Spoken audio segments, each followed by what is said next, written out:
Hello, I'm audible.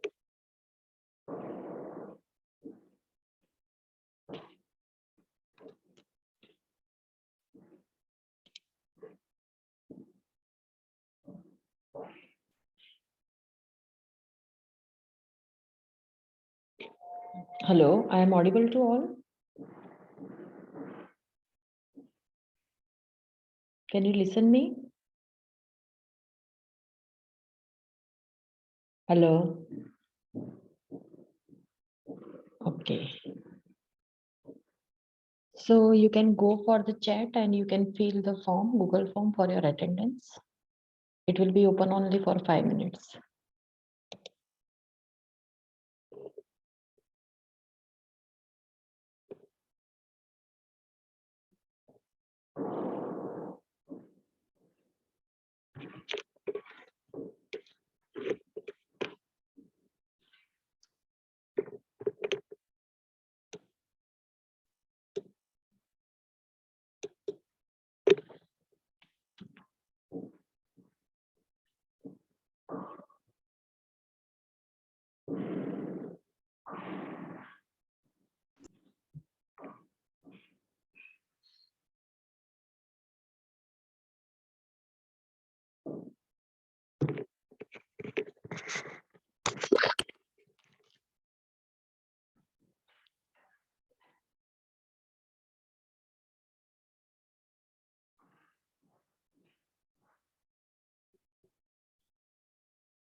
Good morning, dear all. You have to fill the attendance using this Google form. Please go to the chat box, and as soon as possible, within 5 minutes, I'll be blocking that site. So first you have to fill your attendance and then get back to the lecture. So please do as a.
I only can see the 20 responses. So please students just fill your attendance using this Google link. Already I have shared in the chat box. I can share again, right?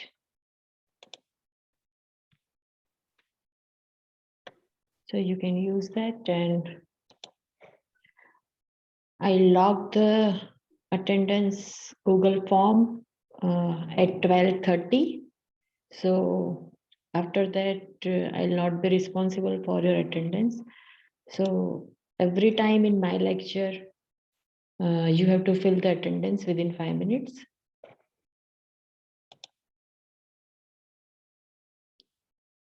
So you have to be there on time.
Hello? Fill the attendance link I sent Telegram. Pardon? Hello? You want me to send the link again?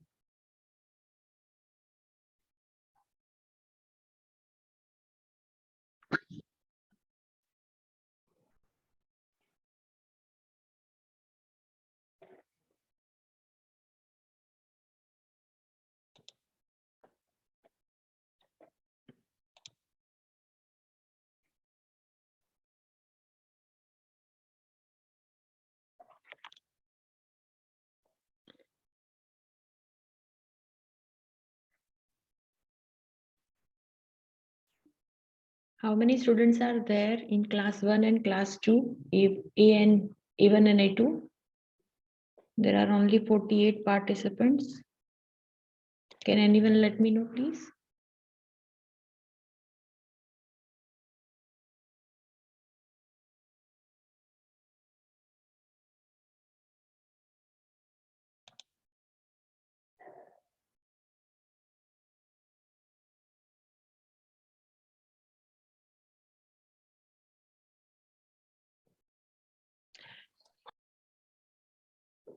Who have not filled the attendance, please fill your attendance using the Google form provided in the chat box.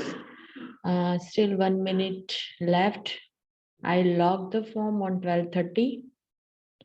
So please next time be there on time. I think last 1 minute is there, and let me see. After that, we will start the session. Tejas.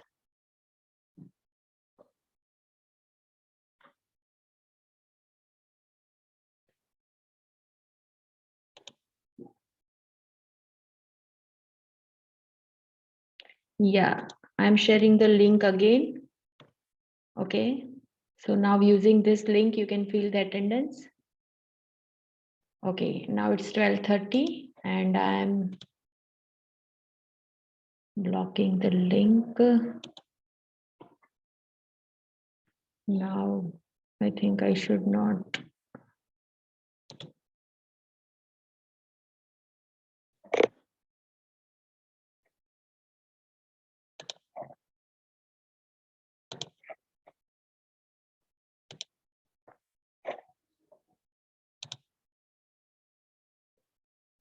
Okay.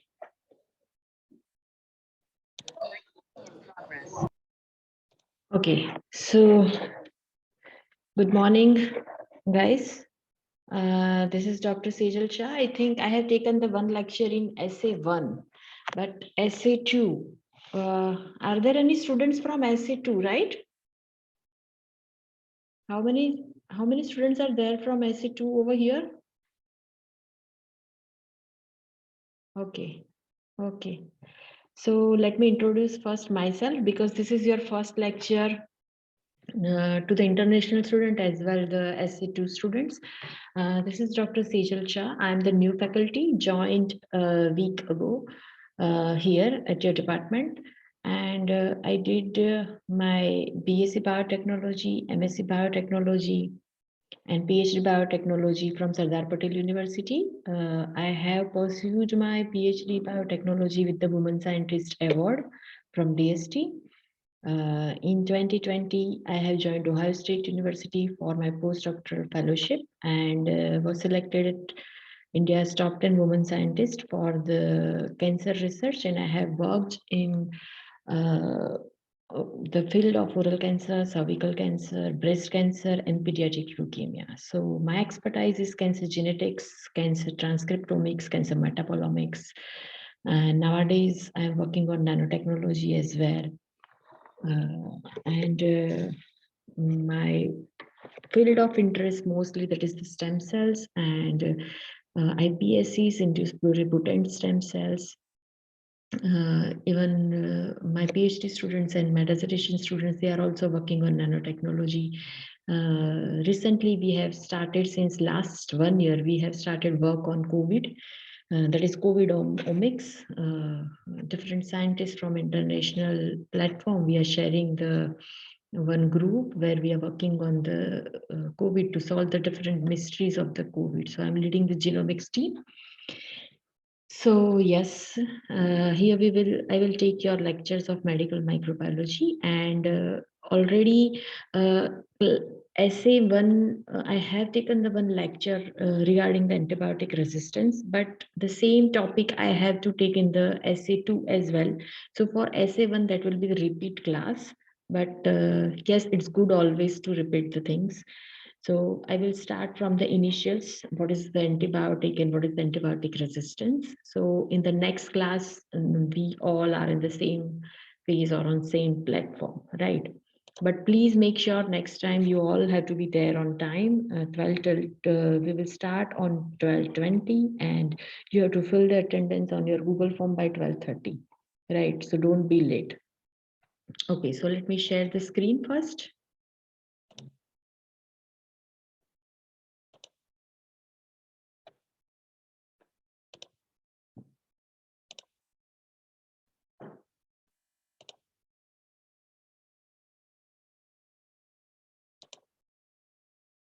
Okay, so are you able to see the screen? Should I start?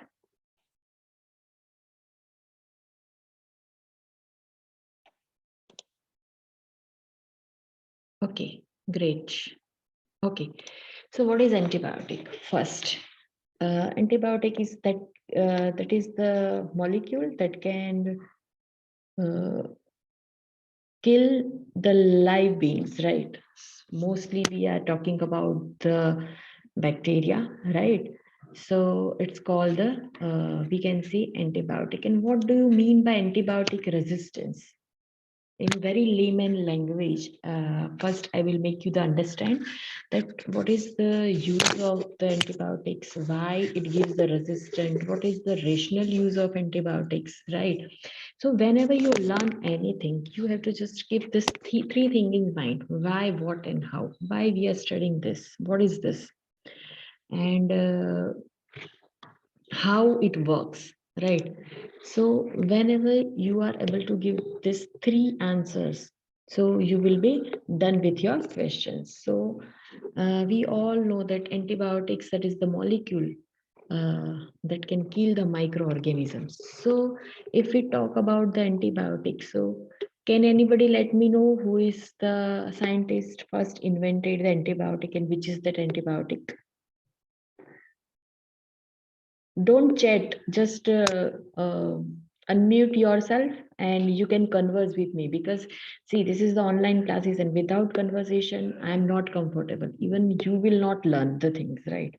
So you have to tell me that who is the scientist. Any one of you can tell me that who has invented the first antibiotic and which is that first antibiotic. Nobody knows. Already SC2, it has completed the class.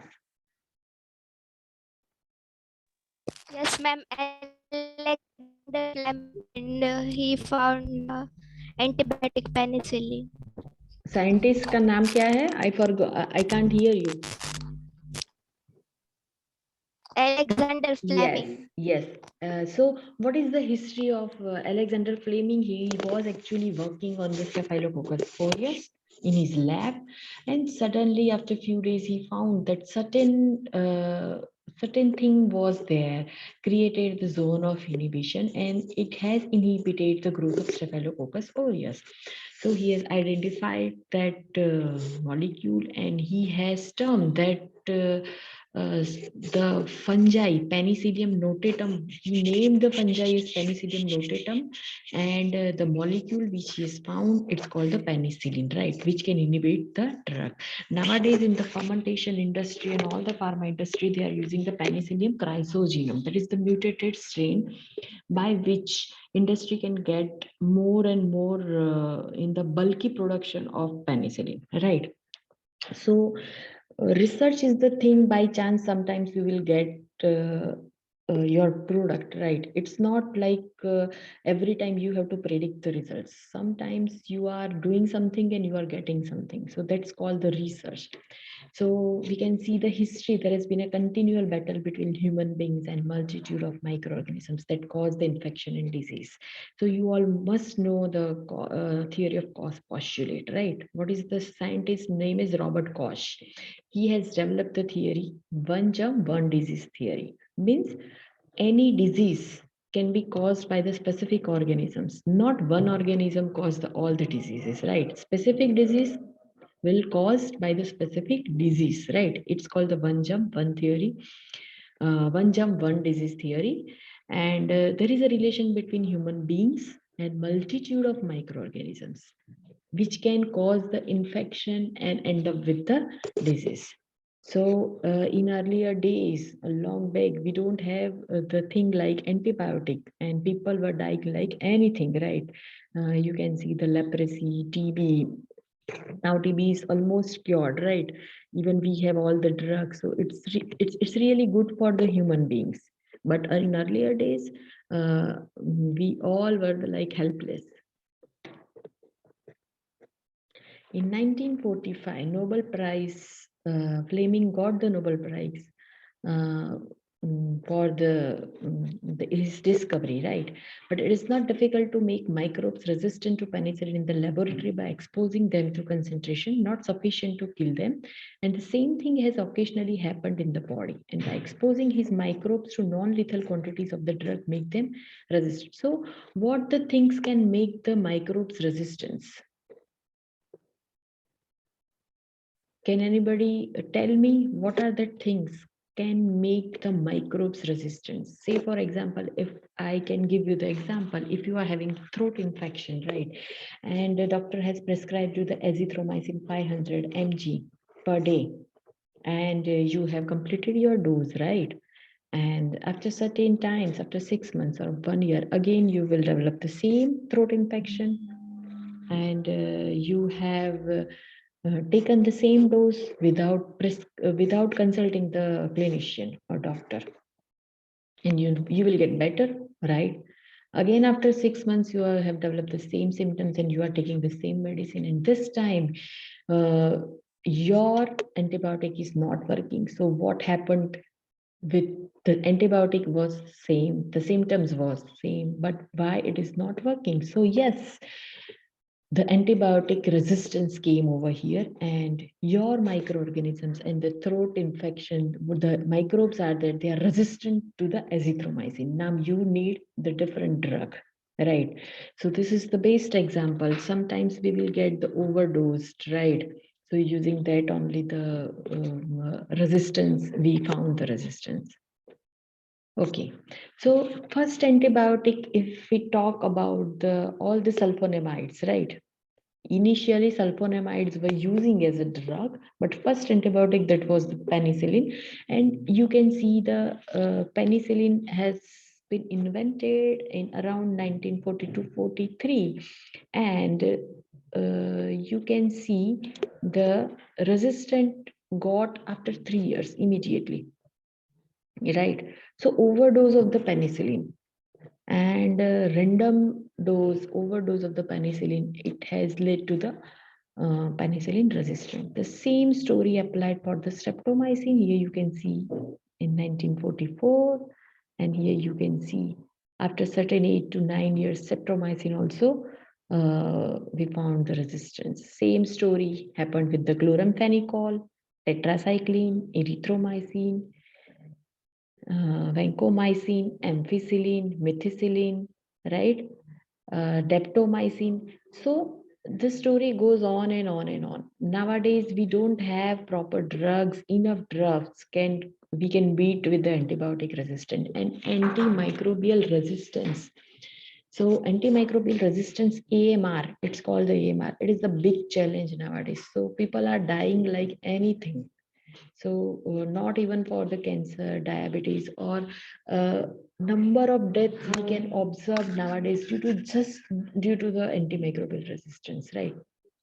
And the same thing when anyone, your relative or any patient, when get admitted into the ICU, he or she was perfectly okay at that time, but the hospital acquired infections are there and it's not working due to the antibiotic resistance. The people and the patients will die, right? So that is a big challenge nowadays on antimicrobial resistance, and lots of researchers and lots of scientists, they are working to deal with the AMR, but we all are helpless. So that is the big concern of the today's scientist. So this concern actually of antibiotic resistant is a hot topic nowadays, because the resistant organisms lead to treatment failure. So whatever the treatment given, say for example, patient is having the infection of Klebsiella pneumonia, and it's a hospital acquired strain, and patient is not getting better, and the situation getting worse day by day. And if doctor are prescribed that colistin that will work, but it's not working, so treatment will get failed and patient will die, right? Because the infection will be spread into the whole body, and we are not able to treat the patients because it is antibiotic resistance. No, nothing means we can't find any type of antibiotic that can treat the Klebsiella pneumonia. It's a mutated strain, so it has developed the antibiotic resistance, right? To increase mortality, yes, it will definitely increase the mortality ratio. Resistant bacteria may spread in community. Now, once you have the bacterial resistance, it will definitely transmit. Low level resistance can go undetected. Sometimes you will feel I'll be okay, I have taken the antibiotic. But yes, simultaneously, day by day, you will develop the resistance and you will never know that you have developed the resistance, right? So added burden of the healthcare costs. Obviously, we have all the antibiotic ready, but the patients will not be treated, and that antibiotic will of no use. Then another antibiotic we'll have to develop using recombinant technology or using so many things, and the healthcare cost will be definitely increased because day by day we will get the antibiotic resistance, and day by day we have to develop the new antibiotics. Threatens to return to pre-antibiotic era. Now that is the big threat. We are afraid that if antibiotic will not work, if there is no antibiotic anymore, what will be happen to us, especially for the human beings, right? Just imagine the pre-antibiotic era where people were dying and we cannot do the anything. So if it will be written that the same era, we will be the helpless. Selection pressure. Yes, you have to be very selective whenever you are using the antibiotic. You cannot use the random antibiotic at random dose.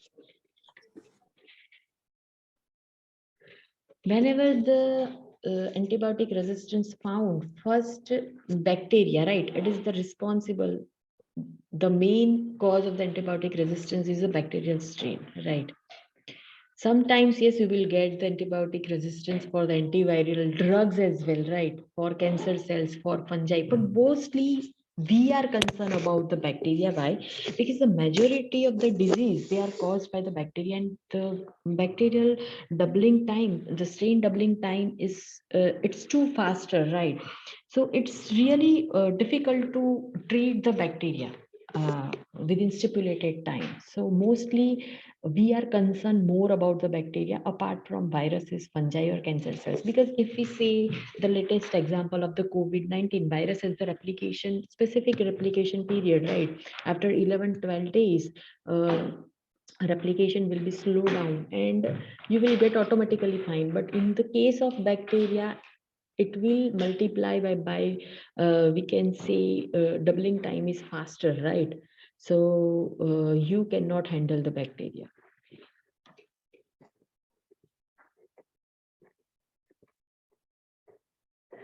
The concentration of drug at the site of infection must inhibit the organism and also remain below the level that is toxic to human cell.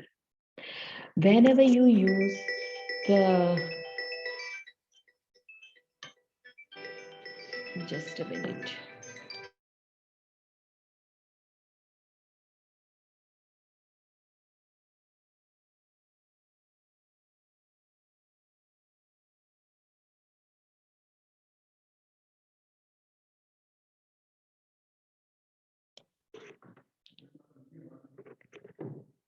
So whenever you use the antibiotic at the site of at the site of infection, it will definitely it will kill the organism, right? But the dosage should be proper. It should not be exit, right? Because it can be toxic to the human being. So the terminology antibiotic resistance can be defined at microorganisms that are not inhibited by usually achievable systematic concentration on an antimicrobial agent. So the MIC means minimum inhibitory concentration, right? So your specific antibiotic with a specific dosage, it can kill the specific amount of the microorganism, right? So it's called the minimum inhibitory concentration, right? With the normal dosage, whatever the normal dosage, what I said that 500 mg azithromycin per day, that is the dosage, right? So it after 5 days you will be totally cured, right? So in the lab, in the in vitro, there are two terminology, in vitro and in vivo. What are the drug we are taken, right? That is the in vivo. It will work in human body, right? It will work in mice body, it will work in fish body, in the live system. So it's called the in vivo. But in vitro means what? Whatever you are doing the practicals in the lab, in the petri plates, right? It's called the in vitro, right? So in vitro, the MIC concentration should be like this. Antibiotic resistance will defined as microorganisms are not inhibited by usually achievable systematic concentration with specific antimicrobial agent, right? With normal dosage, or fall in the, it should be fall in the minimum inhibitory concentration range. So there is the MIC range decided, so it should be fall within the MIC. Okay, now this figure shows a lot. So if you can see this figure,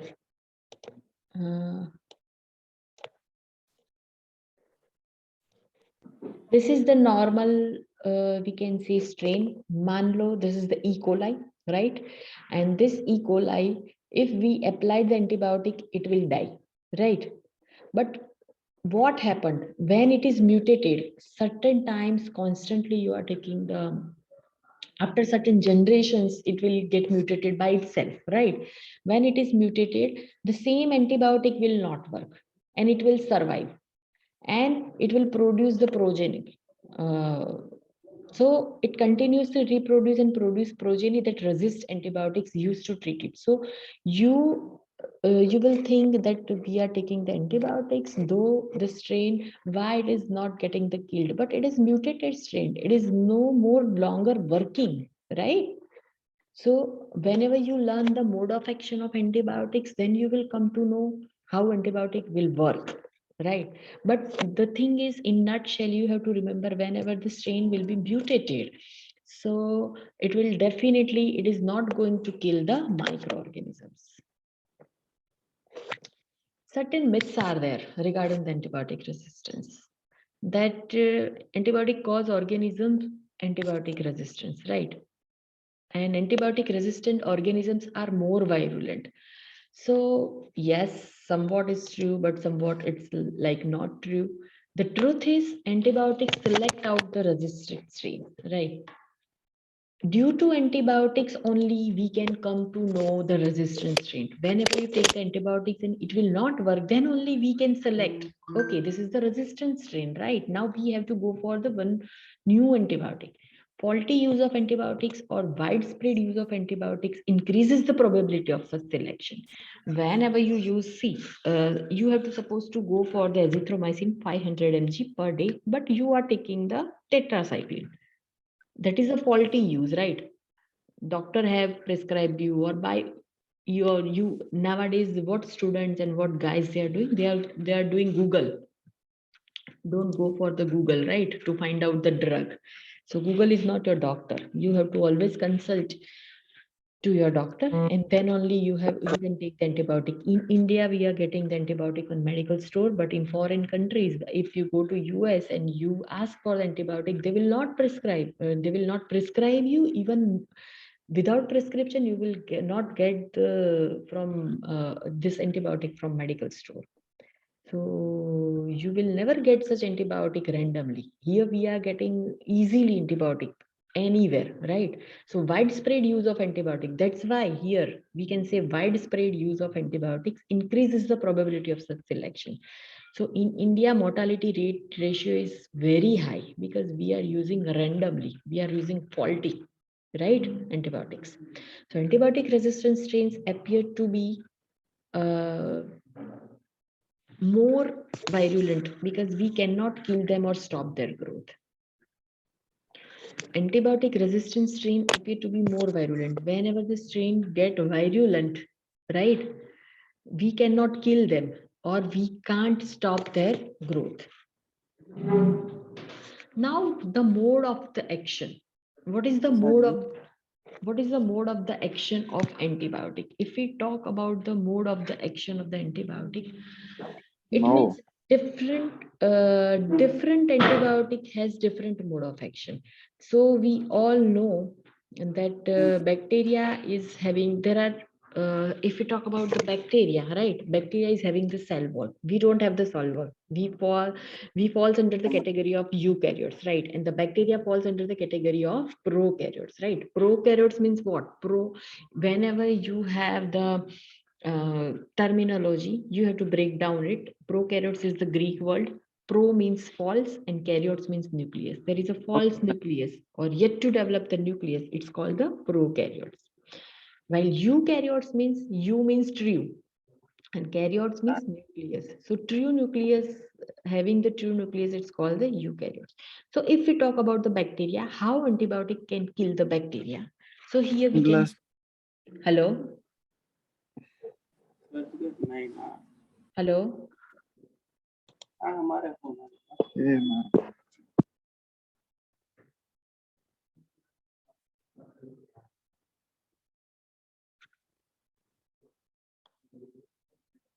Can anybody asking me? Who is asking some questions? I think you just post your queries or whatever the question in the chat box. I'll answer you, right? Madam, how does mutation brought about in the case of penicillin? Since it attacks the peptidoglycan layer, how do that initiate mutation of the pathogen? Okay, so the mode of the action of penicillin, if we can see the cell wall, right?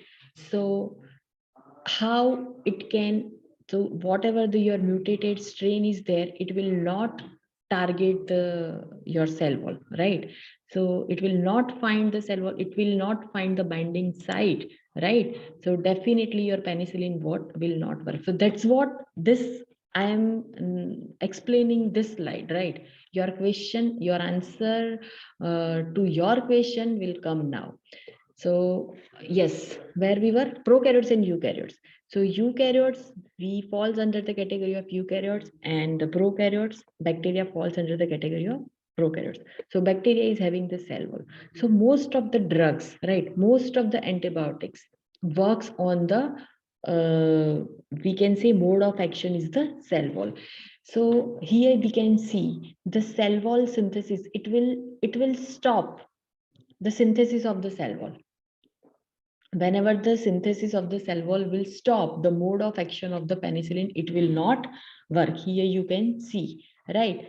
So certain drugs, we can say the different types of erythromycin, or we can say chloramphenicol. Here you can see that streptomycin, kanamycin. So the mode of action of these drugs are the protein synthesis. So they will inhibit the protein synthesis, right? So how it works? We all know that we have different types of ribosomes, right? In prokaryotes, there are 70S ribosomes, while in eukaryotes, 80S ribosomes. Now, when 70S ribosome, it will categorized, it will divide into 50S and 30S. 50S is the largest subunit. Here you can see, right? And 30S, this is the smaller subunit, right?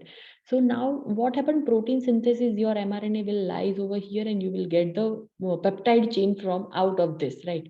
So now what happened? The binding site of the 30S, this is the binding site of 30S. So your drug will bind over here. Erythromycin, we can say the kanamycin or streptomycin, it will bind to the 30S, right? So here it will bind. So 50S can't bind over here. So what happened? Protein synthesis will be stopped. So your bacteria will be killed. So this is the mode of the action. But if the mutation is there, so mutation is there, so no longer it can bind with the 30S because the strain is totally different, right? So the binding site will be different. So it can't bind to the 30S. The same thing happened with the cell wall. The genetics will be different, the mutation will be different. So cell wall will be different. So it can't get attached to the cell wall, right? Cell wall synthesis will be inhibited in case of penicillin, but if it found resistant, easily it can be synthesized the cell wall, right? So different drugs, some more drugs, if we talk about the quinolines, we can say the DNA gyrase, it will bind or inhibit the replication.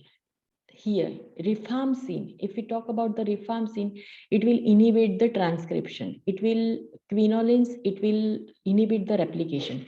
When DNA will not be there, when DNA will not be replicated, how bacteria will get the double, right? So mode of the action of the quinolines or rifampicin, it works in the nucleus, right? It binds with the DNA gyrase and it binds with the RNA polymerase. So RNA polymerase not able to do their work in proper form. So replication will, transcription will be inhibited, and DNA gyrase will bind to the quinoline. So it will not work. It can't, gyrase will work over here. It will separate the two strand, right? But replication will be stopped when this drug bind to the DNA gyrase. Now, some of the drugs we can see polymyxins, right? It will act on the cytoplasmic membrane.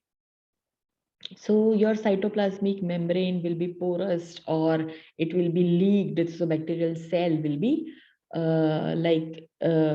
it can be flooded with the water and all the molecules and all the organelles will come out, right? So definitely your bacterial cell will not grow.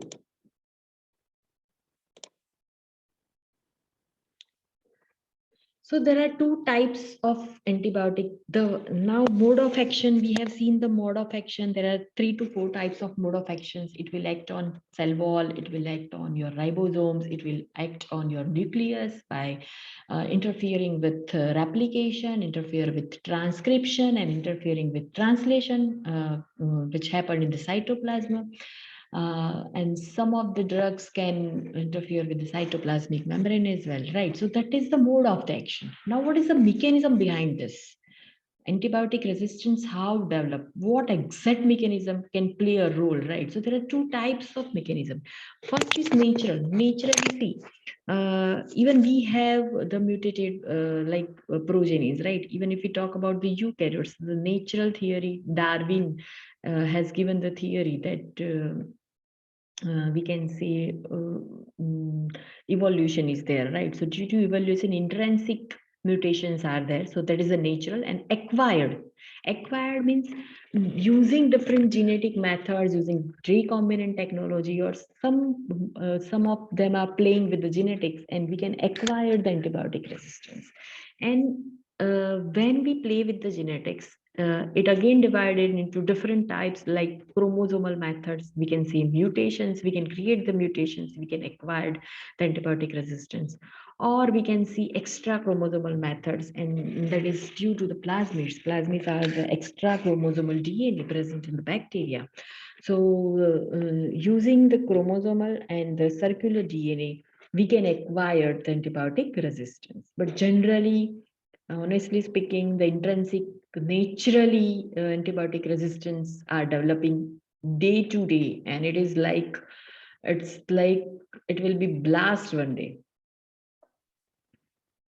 So some microorganisms may bond resistant, right? Some of them are like they will just can't treat with anything, right? Some achieve resistance by mutations, by naturally, and some have resistance just upon them by plasmids, and some of them by we can acquire the resistance, right?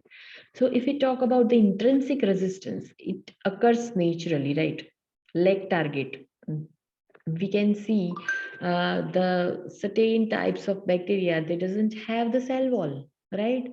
So definitely it will resistant to penicillin because they don't have cell wall. How penicillin will attack on them? Because binding site is not there. Then innate efflux pumps, drug blocked from entering cell or export of drug does not achieve adequate internal concentration. Certain strain like E. coli and Arosigena, right? So a drug have already blocked from entering to the cell.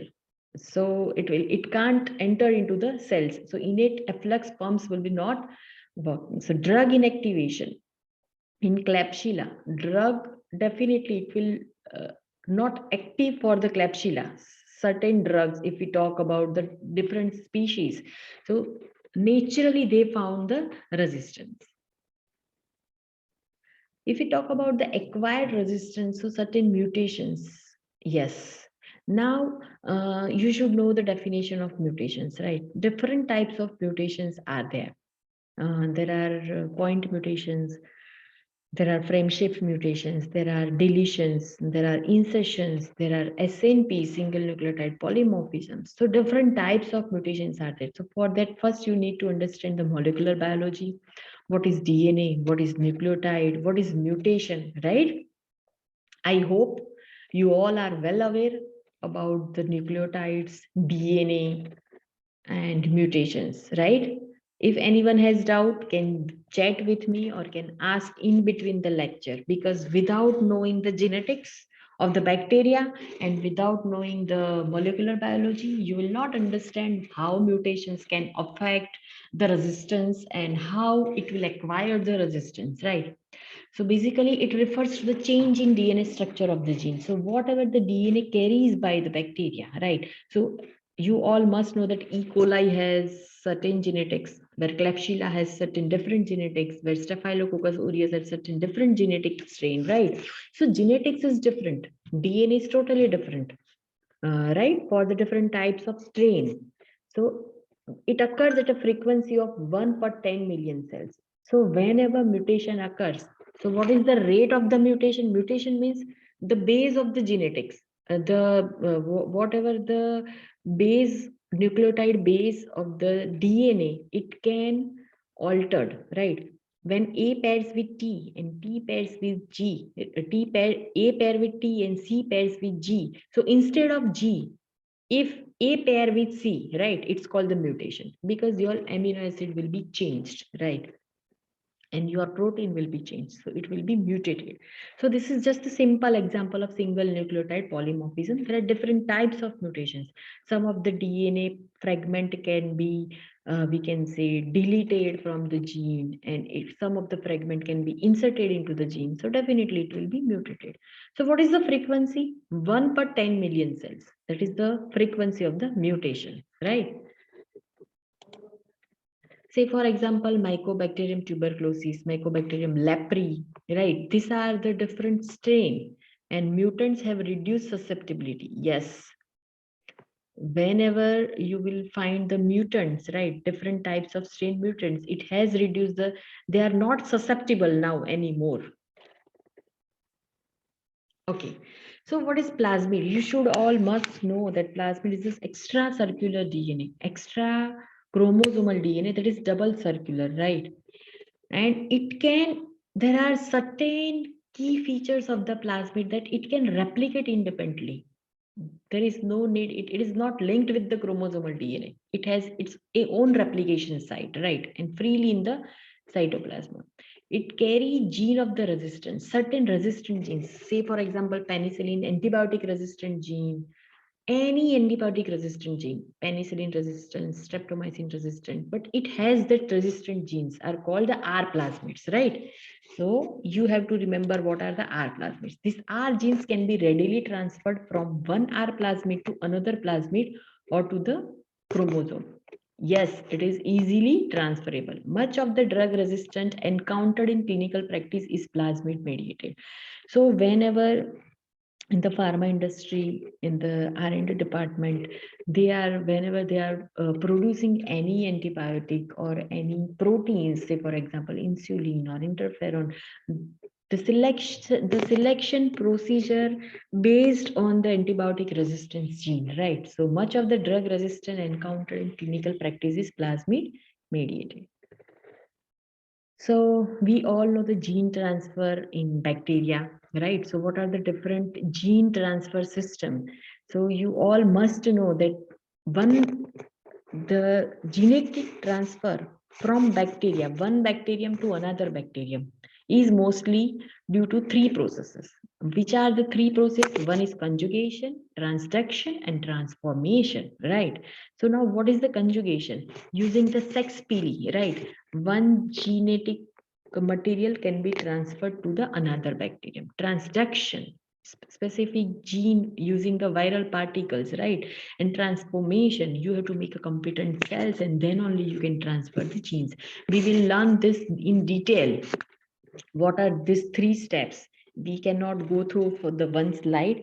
You all must need to know this three procedures in detail. I think I will teach you. So transfer of R genes between plasmids within the bacterium by transposons, this is jumping elements, and by integrons. So we have to go for the deep, and I think, yes, we will start one by one. So conjugation. So the mechanism of conjugation is this. Actually, it's for the spread of resistance. The conjugative plasmids like a connecting tube between the two bacteria through which plasmid itself can pass. We all know that are the bacterial structure. We can see the pilis, right?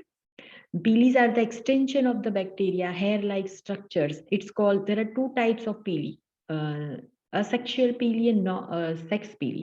So the sex pili that can, the sex pili of the two bacterium can come closer and it can make a tube-like structure, right? Between the both bacteria, it will form a tube-like structure and one genetic material can be passed to the another bacteria. From one bacteria to another bacteria, that genetic material can be passed, right? So it's called the conjugation. Now transduction, very less common method. That plasmid DNA enclosed in a bacteriophage is transferred to another bacterium of same species. Here you can, what you can pass using the same species, you can pass the plasmid DNA and it is packed with the bacteriophage. Bacteriophage, that is the virus that can kill the bacteria, right? The definition of the bacteriophage is that it can kill the bacteria. So the plasmid DNA, it is packed in the bacteriophage. Now it will be transferred to the another bacteria. So generally staphylococcus and streptococci transduction can be happened, and the transformation, it's the least clinical problem. Free DNA is picked up from the environment. The random DNA is flooded into the environment and the cell has the capacity. Its cell has to be porous. That cell can able to take the DNA from the environment. So it's called the competency. So you have to first make the cell competent and then you can transfer the, you can take the DNA from the environment. It's called the transformation.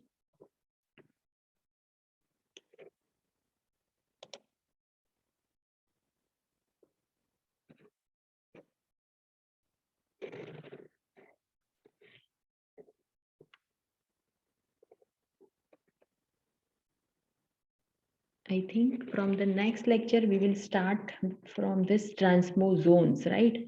So can anybody has, okay. Anyone has any doubt regarding the, you can ask me the doubts we can solve over here. I think 5 to 10 minutes, I will keep the session on for the doubts. Your lecture will be over on 1:15, I think, but let's start with your doubts if you have any doubts, because see, this is the online mode. You have to constantly converse with me. Otherwise, it should not be like this. That's just I'm keep speaking and you will not get the stuff, right? So you need to we both, right? Both the sides we need to do conversation. Then only you can learn, right? So if anyone is having the question.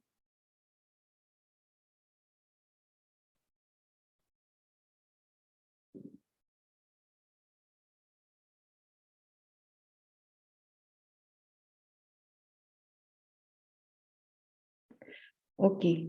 Hansen, what is your question? Haemophilus influenza, that is the virus. What is that? Can you elaborate? And Staphylococcus aureus, can we observe conjugation? No, I think we need to go for the transduction, right? Yes, you need to study this, whether we can go for the conjugation, we can go for the transduction or transformation. First, you need to identify if conjugation is only the study, or we can say the genetic transfer of the two bacterium, right? Influenza and the staphylococcus. We cannot go for the conjugation. Okay, good question, Hanson. Any more question? And please, who has yet to put your attendance in the Google form, I'm sorry, I have already closed the link. So tomorrow also we have this lecture on like same time, I think in 12:20. So you have to be there on chart 12:20. I will off the link on 12:25. So within 5 minutes, you all have to put your attendance, right? So otherwise we will not get the enough time for our whatever the actual things we need to learn, right? We don't have to waste the time on this attendance and all this thing. So please be there, and if you have any questions, just you can message me. My number is there. I will try to solve your questions, and in the next lecture you can come with the questions. We will first solve your questions, we will revise, and then we will go ahead, right? Okay. So see you tomorrow at 12:20, right? And just convey my message to all your friends who are absent today that please be joined tomorrow's lecture, and let's please whenever you come for the lecture, please read all this earlier presentation or slides or whatever I have taught you, right? So you can have an idea. Okay, then see you tomorrow, guys. Bye.